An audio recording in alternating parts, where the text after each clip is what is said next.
Hello, everyone, and welcome back to Psychology Eats. So, what's eating you?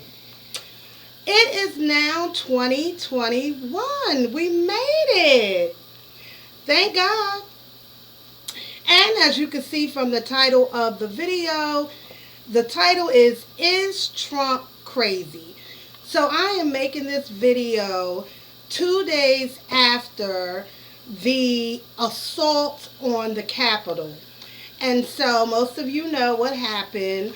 The news media is reporting it. We all watch the people break down the barriers to get into the Capitol. We all know what happened. We saw it. So I'm hearing a lot of people just referring to him, Trump, as crazy. He's crazy. He's crazy.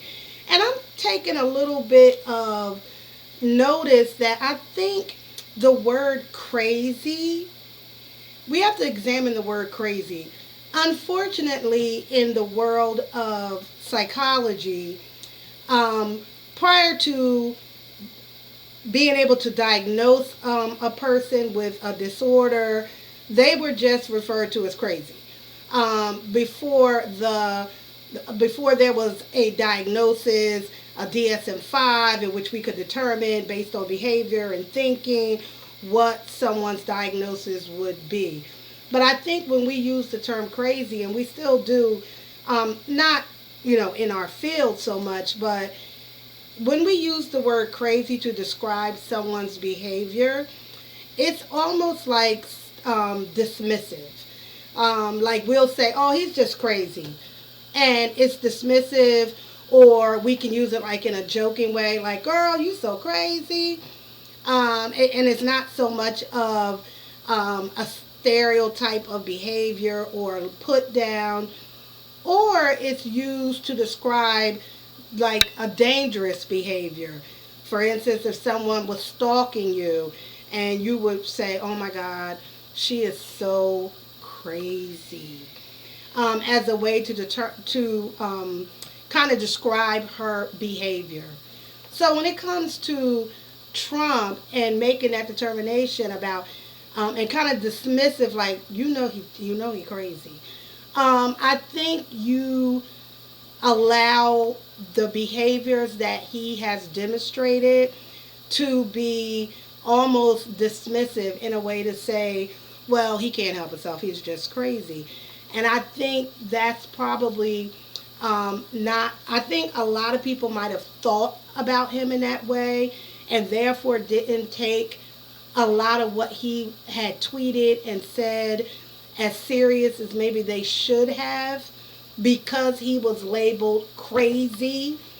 And with that label almost like a pass, like, he's just crazy, he ain't gonna do anything. But he's far from crazy in that way, based on his behaviors. Does he have a mental illness or a psychological disorder that has been determined?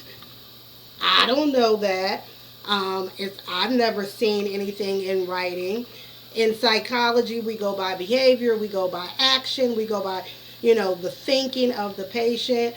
And because, I never obviously sat with him and did an evaluation, or any psychiatrist, psychologist that I know of or I've read about, but I think based on behavior and what we've seen, you know, over the last 4 years and even prior to this, and from what other people have said about him, family members, co-workers, business colleagues, people have described him as being a narcissistic personality type, a borderline personality type.